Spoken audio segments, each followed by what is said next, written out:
Coffee पर Kurukshetra show में मेहमानों द्वारा व्यक्त की गई राय और कमेंट्स उनके निजी विचार हैं। मेहमानों की राय को इंडिया टीवी या शो के होस्ट की राय न मानी जाए। इंडिया टीवी का मकसद किसी भी व्यक्ति या वर्ग की भावना को ठेस पहुंचाना नहीं है।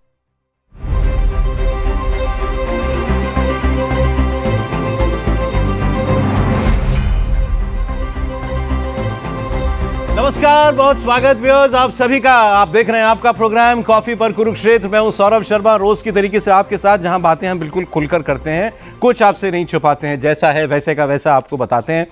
देखिए, आज जो ये हरियाणा का इलेक्शन हुआ उस पर हम लोग बात करेंगे, जो नतीजा आया, और इसके नतीजों के बाद केवल हरियाणा नहीं, केवल कांग्रेस पार्टी नहीं बल्कि पूरे देश की राजनीति में एक उथल पुथल सी मच गई है कि यार अभी तो ये लोकसभा के चुनाव के नतीजे गुजरे थे, मोदी जी 240 पर आ गए थे, लोगों को लगा मोदी का टेम्पो डाउन हो गया है, राहुल गांधी जी का ग्राफ ऊपर चला गया है, और हरियाणा तो वैसे कोई नहीं मान के चल रहा था कि कांग्रेस पार्टी हार सकती है। अब ऐसा नतीजा आ गया। एनीवे, अब उसके बाद से कांग्रेस के अंदर एक मंथन तो शुरू हुआ।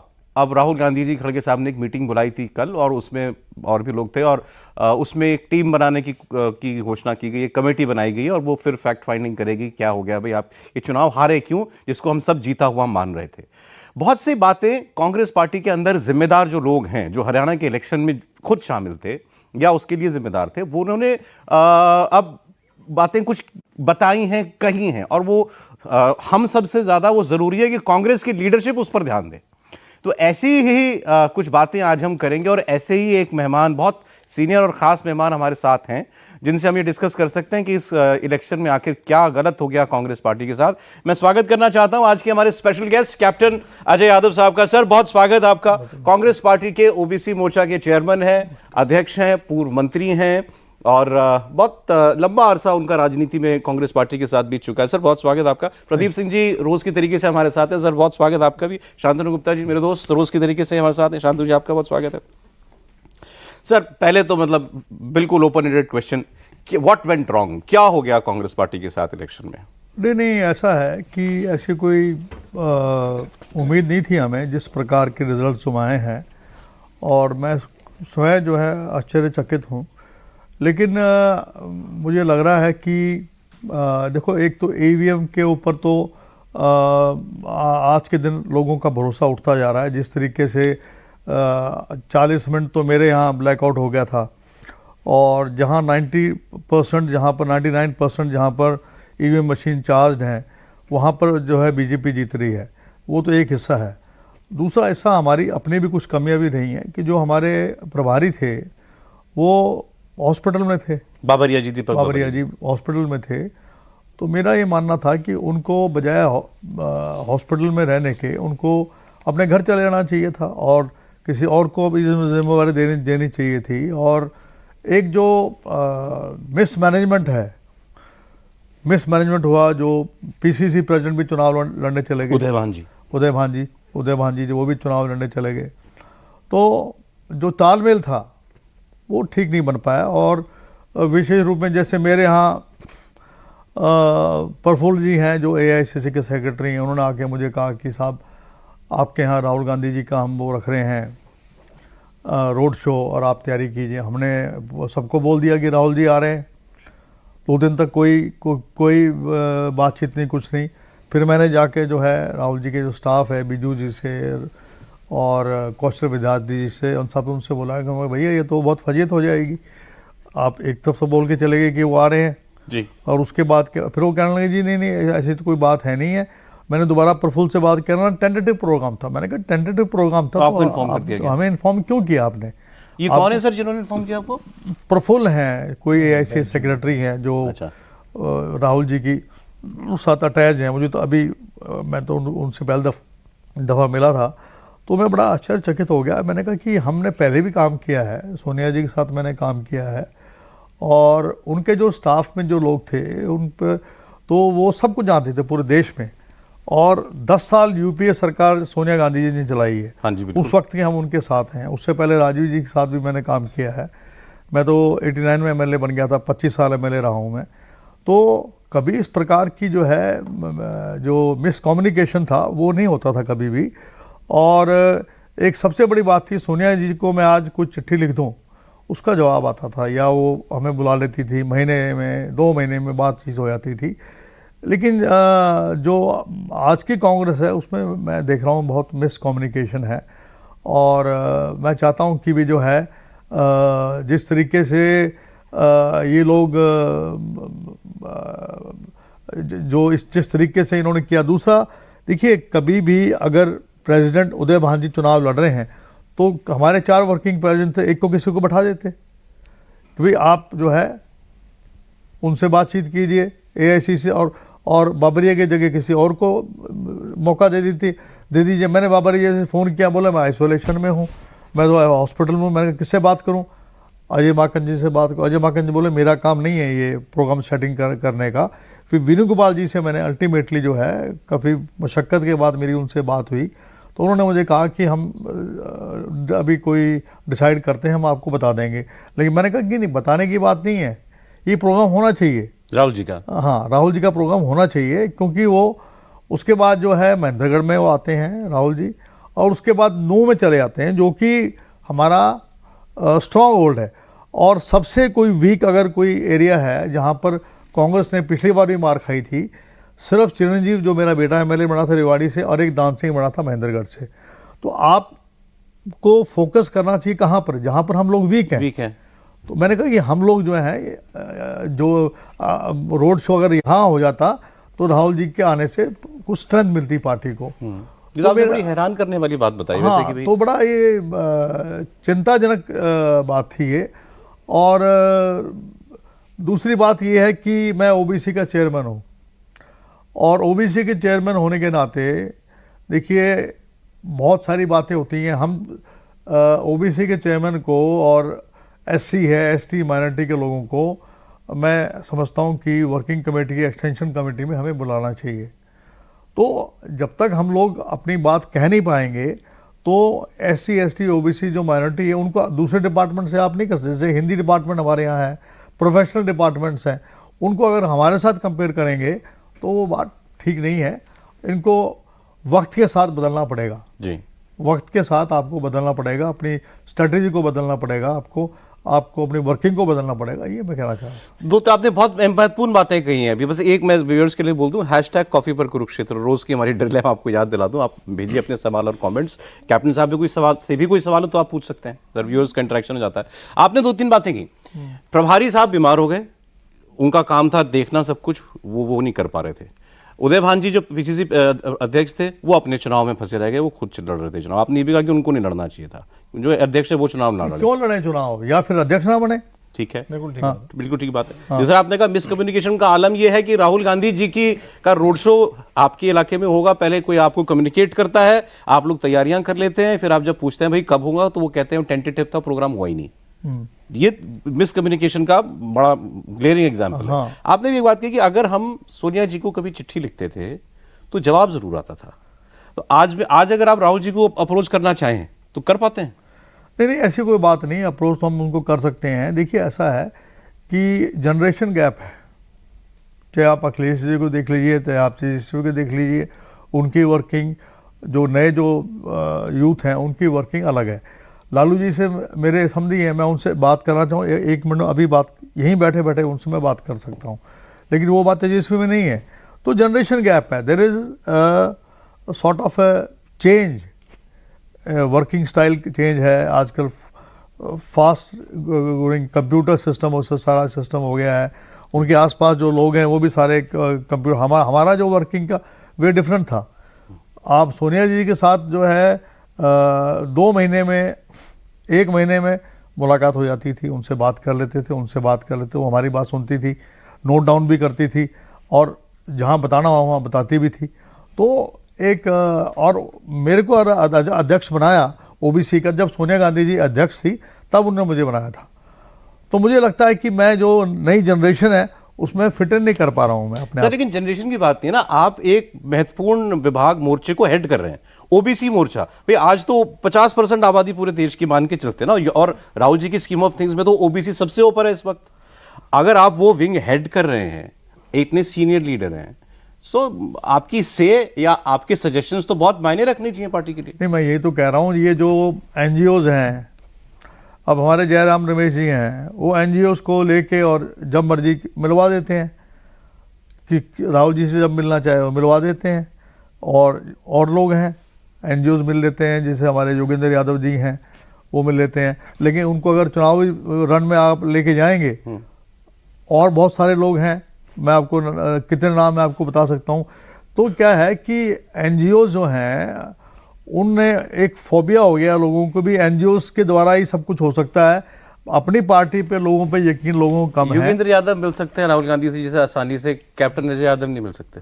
नहीं, मैं ये नहीं कह रहा हूँ मैं कि मैं मिल नहीं सकता हूँ, मैं मिलता भी हूँ और समय पे ये भी कहता हूँ, पर जो एक्सेसिबिलिटी है वो मतलब कि ज़्यादा इन लोगों की है बनिस्बत हम लोगों की।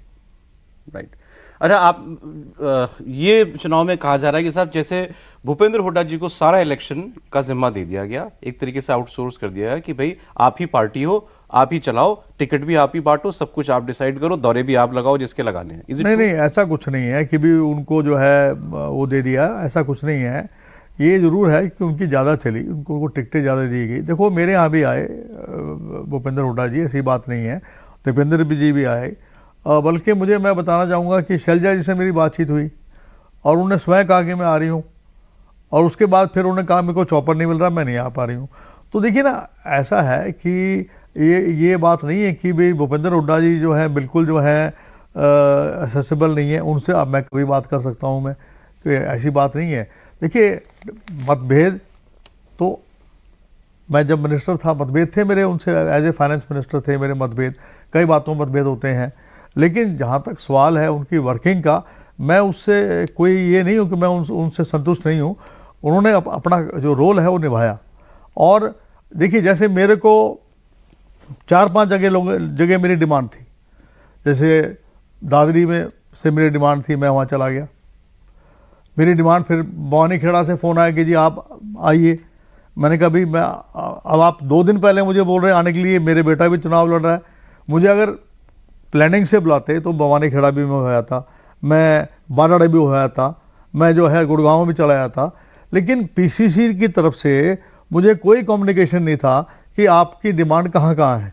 तो कौन था वहाँ जो कंट्रोल रूम में जो बैठा हुआ था, उसके पास क्यों नहीं वो सारी सूचनाएं गई? ये तो आपसे पूछ रहा हूँ, कौन कमांड कौन कर रहा था इन सब चीजों को?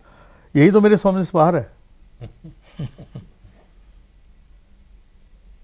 गहलोत साहब भी आए थे बीच में चुनाव ऑब्जर्वर? नहीं, हाँ मेरे आए थे, मेरे यहाँ उन्होंने आके एक सभा भी की थी उन्होंने। सचिन पायलट जी भी मेरे यहाँ आए थे, ये बात नहीं है, सचिन पायलट भी आए थे, अनिल शास्त्री जी भी मेरे अच्छे मित्र हैं, मेरे वजह से आए। सचिन पायलट से क्योंकि उनके फादर मेरे दोस्त थे राजेश पायलट जी, तो इस नाते वो आए थे हमारे यहाँ।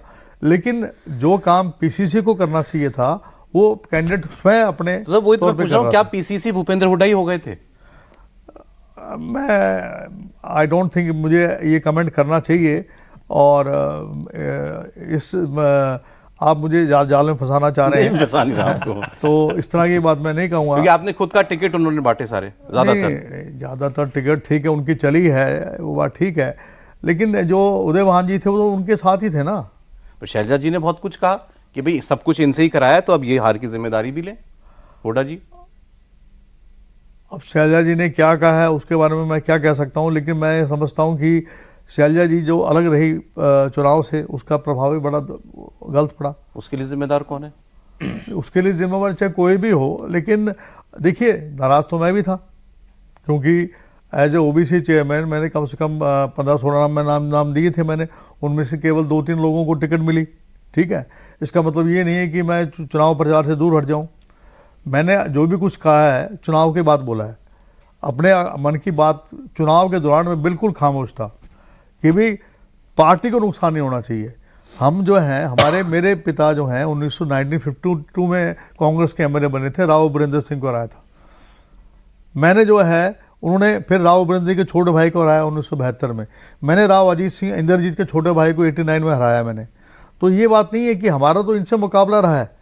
लेकिन अब क्या है, अब एक नैरेटिव और चला दिया कि भाई सिवाय राव इंद्रजीत ने सारी 9 सीटें जिता दी, उनकी बेटी तो ट्रेल कर रही थी, उनको तो जिताया है, जबरदस्ती करके जिताया वहाँ से अटेली से।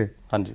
और देखिए एक जो है मामन खान जी हैं हमारे, हाँ जी बिल्कुल। उनका जो बयान था वो बहुत हम देख ही- लेंगे आने के बाद। नहीं, हम नहीं, वो बोले कि जीतने के बाद जो मेवात में जो लोग जिन्होंने अत्याचार किया था मेरे ऊपर किया था उनको मैं चुन चुन के बाहर निकालूंगा। हाँ जी। तो आप बताइए उसका संदेश क्या जाएगा हमारे यहाँ? जो हमारी अहिरवाल जो बेल्ट है बिल्कुल साथ लगती हुई है, साथ लगती हुई है। तो दो ये मुद्दा भी बड़ा गर्मा गया हमारे यहाँ। फिर मैंने एक कैप पहनी हुई थी और जब मैं चला गया उसमें अपना ईद के मौके पे, उसको जो है जो इनका आईटी सेल है वो इतना स्मार्ट है कि मुस्लिम हिंदू मुस्लिम बना दिया। आप क्या आईटी सेल ने या बीजेपी के? बीजेपी का Alright, आईटी सेल जो है उन्होंने ये बना दिया कि भाई ये तो यहाँ पर तो मुसलमान आ जाएंगे, इस तरह की बातें। मतलब कि बीजेपी के पास ना कॉलेज बनाने की बात करेंगे, ना वो मेडिकल कॉलेज बनाने की बात करेंगे, ना वो आईआईटी बनाएंगे, ना आईआईएम बनाएंगे, ना यूनिवर्सिटी बनाएंगे। उनके पास एक सबसे अच्छा आसान काम ये है कि मुद्दा ये मिल जाता है हिंदू मुसलमान का, और वो नैरेटिव उनका चल गया हमारे यहाँ। सर एक बात, सर ओबीसी मोर्चे के चेयरमैन आज प्रोग्राम में बैठे हैं हमारे सामने। ये सिलेक्शन में ये जो निष्कर्ष निकाला लोगों ने, आप उससे सहमत हैं क्या कि ये बात चल गई कि भाई भूपेंद्र हुड्डा सीएम बने तो जाट की चलेगी, जाट ही सीएम बनेगा, जाटों का ही वर्चस्व रहेगा सरकार के अंदर, अगले 5 साल वही उन्हीं का दबदबा रहेगा, and that made OBCs other OBCs tilt towards BJP, वो बीजेपी की तरफ आ गए? नहीं, देखिए अभी जो बातें हो रही हैं नतीजा आने के बाद, वो सब अभी की बातें, अभी महीने 2 महीने 3 महीने में जो कुछ हुआ है, या कैंपेन के दौरान जो कुछ हुआ है, टिकट डिस्ट्रीब्यूशन के दौरान जो कुछ हुआ है। बुखार हो जाए किसी को, सरदर्द हो जाए, ये बीमारी नहीं है, बीमारी का लक्षण है।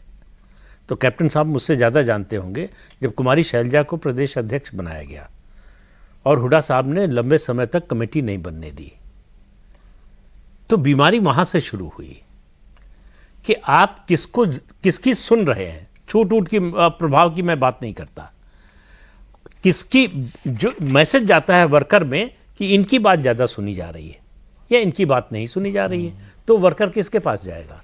अगर उसको लगेगा कि हुड्डा साहब की सुनी जाती है तो उनके पास जाएगा, उसको लगेगा कैप्टन साहब की सुनी जा रही है तो उनके पास आएगा। तो आप अपने कैडर को, अपने कार्यकर्ता को क्या संदेश दे रहे थे? आप कार्यकर्ता ने जो संदेश ग्रहण किया, मान लीजिए उसने गलत ग्रहण किया, तो उसको दूर करने की कोशिश आपने नहीं की कि सर्वे सर्वा हरियाणा में कांग्रेस का मतलब भूपेंद्र सिंह हुड्डा। हर जगह यही बात थी। हाँ, तो चाहे मीडिया में देख लीजिए, चाहे पार्टी में देख लीजिए, पार्टी के वर्कर्स से बात कर लीजिए, और अभी चुनाव चल रहा है और मुख्यमंत्री पद के दावेदार आ गए कि हम ही बनेंगे, हम ही बनेंगे, हम भी बनेंगे। रणदीप सिंह सुरजेवाला जो बाई इलेक्शन में अपनी जमानत नहीं बचा पाए, कह रहे हैं कि हम भी मुख्यमंत्री की दौड़ में हैं। सर लेकिन ये क्यों हुआ? क्योंकि भूपेंद्र सिंह हुड्डा की टीम इतनी असर्टिव थी कि ये हर कोई मान के चल रहा था कि यही सीएम बनेंगे। नहीं, जो टसल थी हमारी कि मैं मुख्यमंत्री बनूंगा, ये टसल होनी चाहिए थी चुनाव के बाद, कि जब आपके परिणाम आते, जब आप 45-50 सीट लेते तो वो थे। अब देखिए CWC है, CEC है, आपकी जो है ये एक्सटेंडेड जो कमेटी है, उसमें ओबीसी का हमारे हरियाणा से कोई आदमी नहीं है। ठीक, मैं चेयरमैन हूँ ओबीसी डिपार्टमेंट का, लेकिन हमने कई बार रिप्रेजेंट किया थ्रू वेरियस, हमारे जो राजू जी हैं वो कोऑर्डिनेटर हैं, ठीक है, कोऑर्डिनेशन करते हैं 4 डिपार्टमेंट। हमने कई बार कहा कि 4 जो हमारे SC ST माइनॉरिटी और ओबीसी के लोग हैं, उनको एक्सटेंडेड जो वर्किंग कमेटी है उसमें बैठने का उनको मौका मिलना चाहिए। मैं जिस कुर्सी पे आज बैठा हूँ, मैं चेयरमैन हूँ, मैं इस चेयर की रक्षा करना भी मेरा धर्म बनता है कि मैं जिस चेयर पे बैठा हूँ उसकी चलती है नहीं चलती है। आप बताइए, अगर मैं CEC में और CWC में नहीं हूँ तो लोग कहाँ जाएंगे? रणदीप सुरजेवाला के पास जाएंगे क्योंकि वो CWC का मेंबर है, शैलजा CWC के मेंबर है। जैसे इन्होंने सही बात कही, भूपेंद्र सिंह हुड्डा CLP लीडर है, उदय भान जो है वो PCC प्रेसिडेंट है, ना हमारा PCC में हमारा कोई योगदान है। तो आप चाहते हैं कि OBC की सारी वोटें आपको मिल जाएंगी? आज OBC छटक के जो गया हमारे से, इसलिए गया कि मैं एज ए चेयरमैन मेरी टिकट काट दी गुड़गांव से और वहाँ राजापुर को टिकट दे दी, और जहाँ यादव लड़ना चाहिए था उसको भिवानी से लड़ा दिया, वहाँ टिकट काट दी किरण चौधरी की, और किरण चौधरी को कहा कि अगर ये पार्टी से निकल जाएगी तो कुछ नहीं होगा। 4 सीट वो जीती है भिवानी में, तो क्या आप सोचते हैं किसी की पार्टी छोड़ने से नुकसान नहीं होगा? अगर कैप्टन अजय सिंह जो है आज पार्टी के अंदर है, तो मेरा योगदान को आज का नहीं है, मेरे पिता का 70 साल से हम पार्टी से जुड़े हुए हैं। हमारी ये 3री पीढ़ी, मेरा बेटा जो MLA बना वो 3rd जनरेशन था, तो हम कोई पार्टी से आज जुड़े हुए नहीं हैं। अब जवाहरलाल नेहरू जी के टाइम में, लाल बहादुर शास्त्री जी के टाइम पे, इंदिरा जी के टाइम पे, राजीव गांधी जी के टाइम, तब से हम जुड़े हुए ये हैं। तो पॉलिसी राहुल गांधी जी की है ना कि जो जाता है जाने तो हमें फर्क नहीं पड़ता।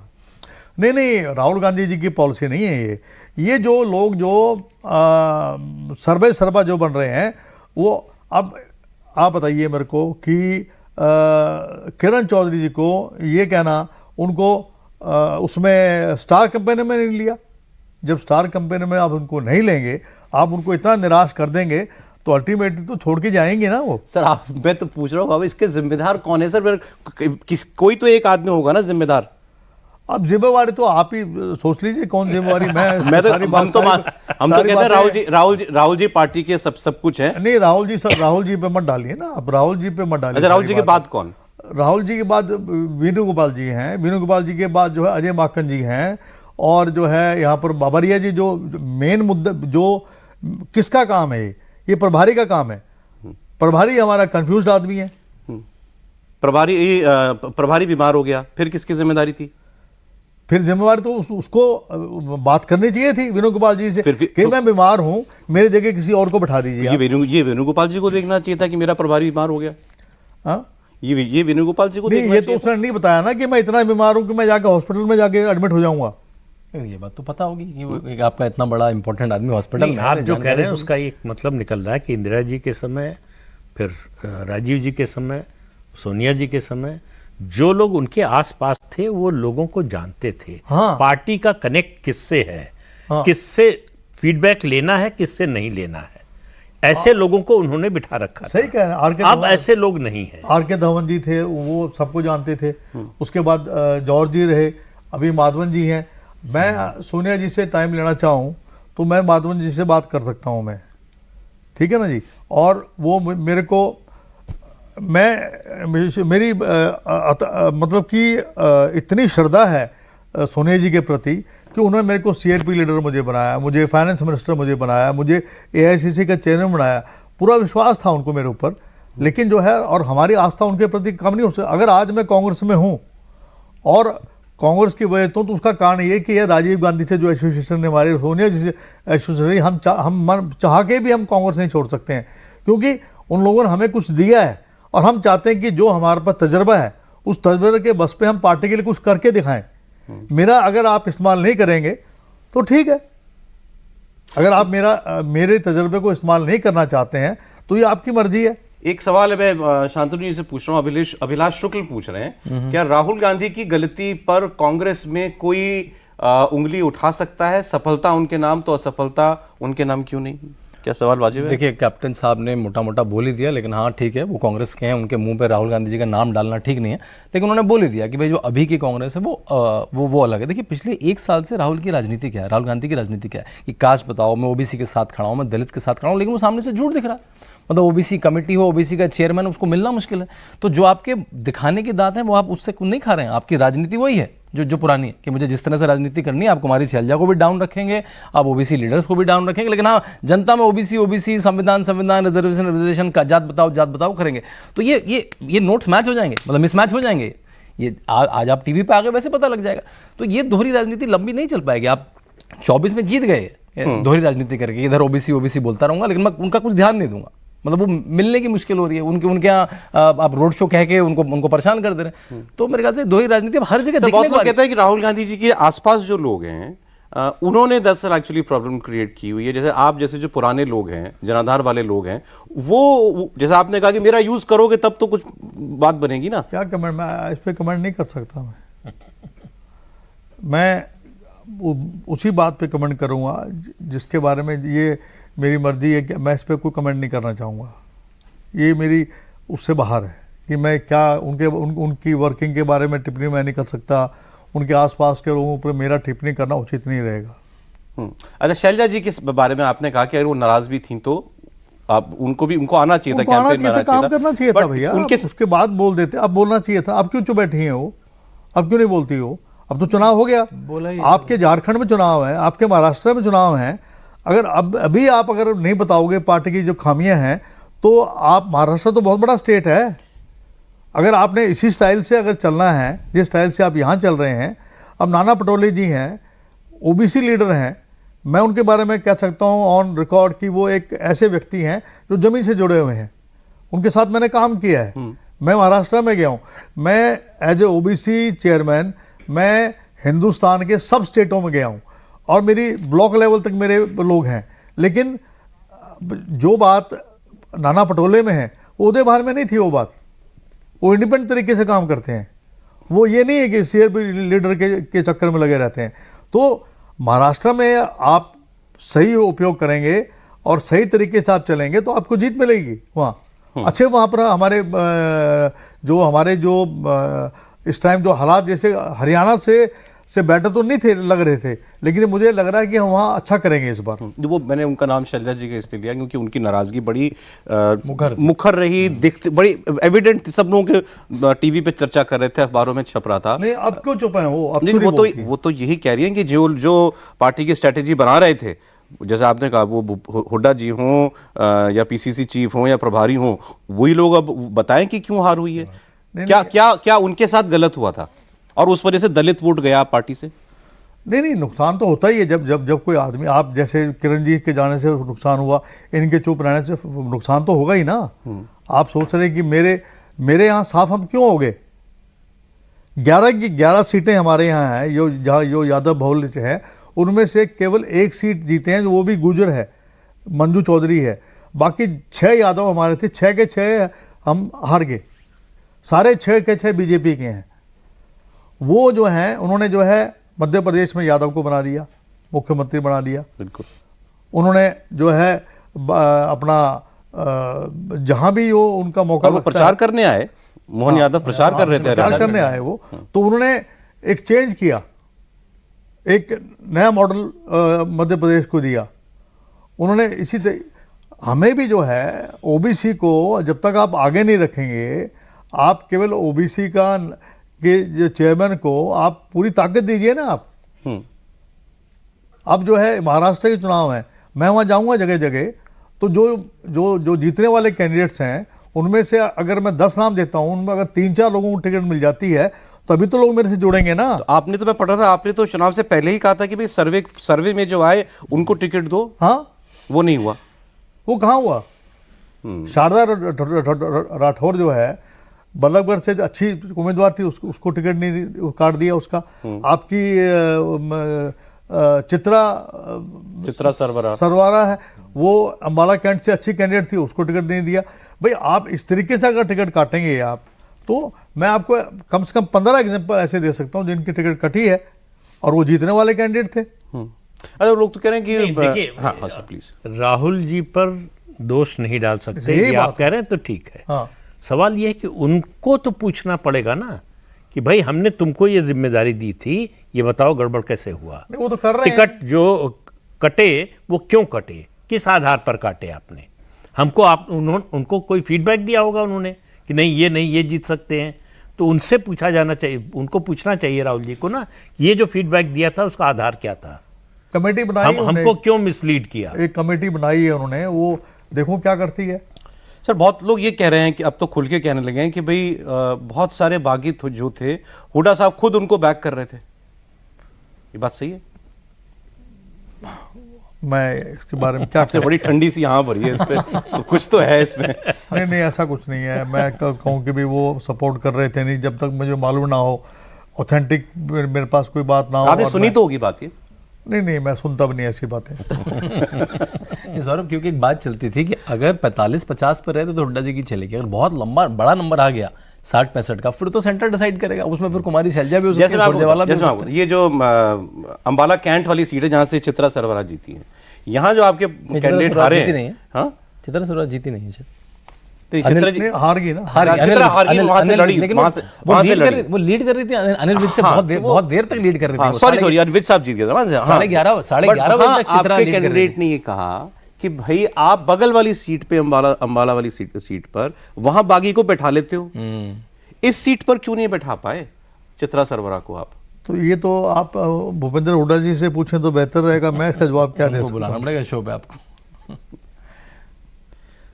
क्या सबक है सर फिर ओवरऑल? मेरा ये मानना है कि जो एसेसिबिलिटी को हमें बढ़ाना पड़ेगा अपनी एक्सेसिबिलिटी को बढ़ाना पड़ेगा हमें जो है एसटी ओबीसी माइनॉरिटी को जो आप बात कहते हैं उसको ग्राउंड पे करना पड़ेगा। आपको जो ओबीसी का जो चेयरमैन है, एससी का जो चेयरमैन है, एसटी के चेयरमैन है, माइनॉरिटी के चेयरमैन है, उनको आप एक्सटेंडेड वर्किंग कमेटी में अगर आप रखेंगे तो अपनी बात कह सकेंगे। जो सबसे बड़ा फोरम है वहाँ पर अपनी बात आप कह सकेंगे। हमारे कहने से अगर आप 3-4 टिकट भी आप दे देंगे तो हमारे साथ लोग जुड़ेंगे ओबीसी वाले। वरना अभी जो है मेरा जो चेयरमैन था रमेश सैनी था, जींद से वो टिकट मांग रहा था, उसको टिकट नहीं दिया।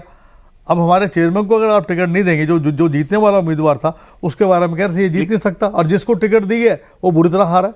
लेकिन इस सब के बावजूद आपका राहुल गांधी जी की लीडरशिप में पूरा भरोसा है? हाँ नहीं, बिल्कुल, क्यों नहीं।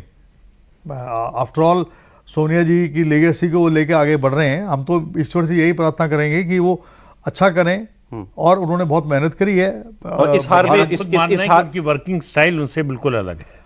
हाँ, वर्किंग स्टाइल अलग है। देखो हर आदमी का अपना फायदा नहीं हो रहा है।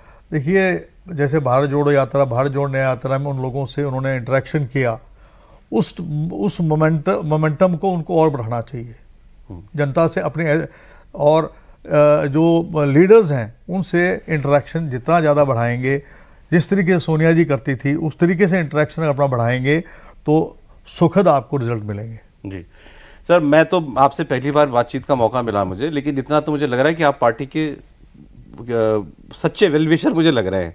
और आपने कम बातें कहीं ज़्यादा पढ़ी जाएं, ज़्यादा सुनी जाएं, यही निष्कर्ष आज की बातचीत ज़्यादा समझा जाए तो यही निष्कर्ष आज की बातचीत का निकाला जा सकता है। All the best sir. आपको भी पार्टी का एक अहम जिम्मा आपके ऊपर भी है। बहुत शुक्रिया सर, बहुत मजा आया आपसे बात करके। प्रदीप जी बहुत धन्यवाद आज आपका। आज हम लोग सुन ही रहे थे सर को ज्यादा सुनने के लिए। हाँ, तो आज प्रदीप जी से कम बात हो पाई, शांतनु जी से कम बात हो पाई। बहुत शुक्रिया आपका।